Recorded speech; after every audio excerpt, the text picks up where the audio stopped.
Ok, si t'as cliqué sur cette vidéo, ça veut très sûrement dire que t'en as marre de perdre du temps, d'être mal organisé, de mal gérer ton temps durant toute ta journée ou même toute ta semaine. Et ça tombe bien, dans cette vidéo, je vais t'expliquer comment mieux gérer ton temps et mieux organiser chacune de tes journées. Parce qu'on s'en rend pas forcément compte quand on se fait pas d'emploi du temps, mais on travaille 10 fois plus quand on est bien organisé, qu'on sait très exactement ce qu'on a à faire, à quel horaire de la journée, quand est-ce qu'on doit le faire, comment on va le faire, que quand on y va un peu à l'aveuglette en mode oh là vas-y je vais aller travailler sur ça, là j'ai envie, oh mais non en fait là je vais aller là, ce sera vraiment beaucoup plus rapide quand tu seras mieux organisé. Donc je vais commencer sans plus attendre et on commence direct avec l'organisation de ta journée. Alors contrairement à ce qu'on pourrait penser, une journée ça s'organise pas dans la journée, ça s'organise la veille. Donc il faut que chaque jour, donc le soir avant d'aller dormir, avant que tu commences ta journée où tu veux travailler par exemple, et bah il va falloir que tu te fasses tout simplement une to-do list. Alors je sais, le nom il est cliché, ça me donne pas envie, mais malheureusement une to-do list c'est vraiment, il faut passer par là. Et en plus de mettre la tâche que tu vas faire dans ta to-do list, tu vas tout simplement mettre l'horaire à laquelle tu vas débuter et l'horaire à laquelle tu vas terminer cette tâche. Par exemple, je sais pas moi, tu veux faire musculation dans ta journée. Ok, je commence ma séance à 15h. Et là je pense que ça va me prendre aller 30-45 minutes histoire de bien la faire. Ce qui fait que tu vas faire musculation 15h, 15h45 à peu près. Et pour optimiser encore un petit peu ta productivité, tu vas tout simplement décider d'un objectif que tu vas absolument accomplir durant la journée. Ça peut être, je sais pas moi, faire le montage d'une vidéo ou encore,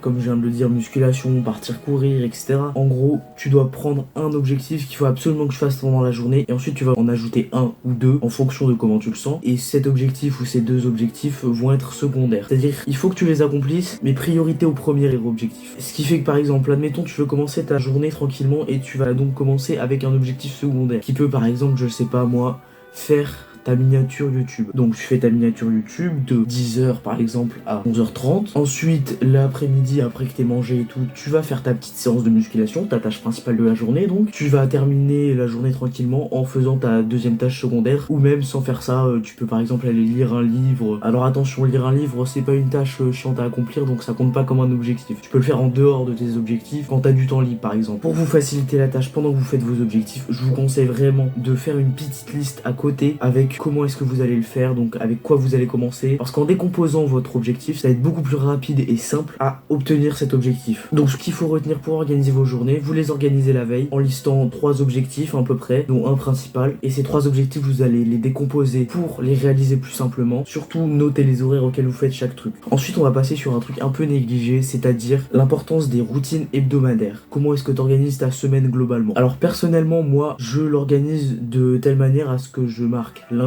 et je fais la tâche principale que j'ai décidé de faire le lundi, ce qui me fait gagner du temps chaque soir quand je dois marquer toute ma routine pour le lendemain. Donc par exemple lundi attendez je vais vous dire, lundi j'ai boxe, ensuite le mardi je dois faire ma muscu, mercredi j'ai encore boxe, etc. etc.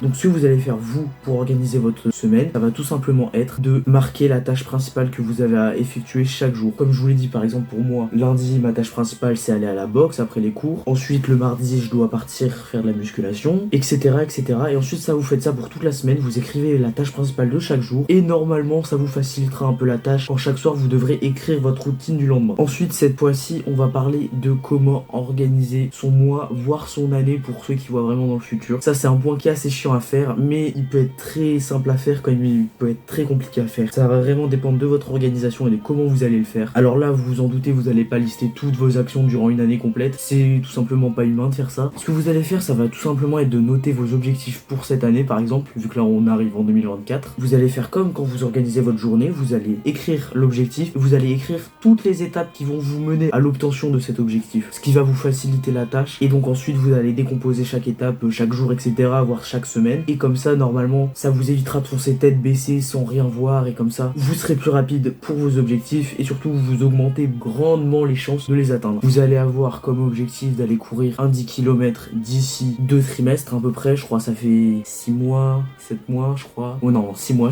effectivement. Donc vous allez dire, ok si je veux réussir ce 10 km en 6 mois, je dois faire tant d'entraînements par semaine qui font tant de kilomètres, à quelle vitesse, donc l'intensité. Et donc normalement si je fais ça, si je calcule bien, ok je l'ai mon 10 km en 6 mois si je fais ça. Ce qui va du coup grandement vous faciliter la tâche parce que vous courirez pas à l'aveugle vers votre objectif, c'est le cas de le dire. Et pour le dernier point, ça va être vraiment celui qui va vous apporter le plus de valeur sur le long terme, mais qui est également également le plus difficile à mettre en place. Ce que vous allez faire, c'est que chaque semaine, vous allez vous fixer par exemple le dimanche soir une séance d'à peu près 30 minutes pour faire une rétrospection de toute la semaine qui vient de passer. Ce qui fait que pendant cette rétrospection, vous allez vous demander, le lundi j'ai fait ça, et en fait là j'ai trouvé que sur ce point-là, sur cette séance de musculation, j'ai galéré à ces exos, donc il va falloir que je les travaille plus. Vous allez aussi vous dire, ok, qu'est-ce qui m'a servi le plus durant ma séance de musculation, durant mon montage de vidéo, et en fait vous allez faire une sélection de tout ce qui vous a le plus servi et vous allez garder que ça. Tout le reste, vous allez le dégager. Ce qui fait que la semaine suivante, vous allez avoir seulement ce qui vous a servi la semaine dernière, et du coup, à la fin de la nouvelle semaine, vous allez refaire une sélection et garder que ce qui a été le plus utile. Bien sûr, vous réduisez pas l'intensité des séances de musculation, ni vous bâclez vos montages YouTube, parce que sinon vos vidéos c'est nul.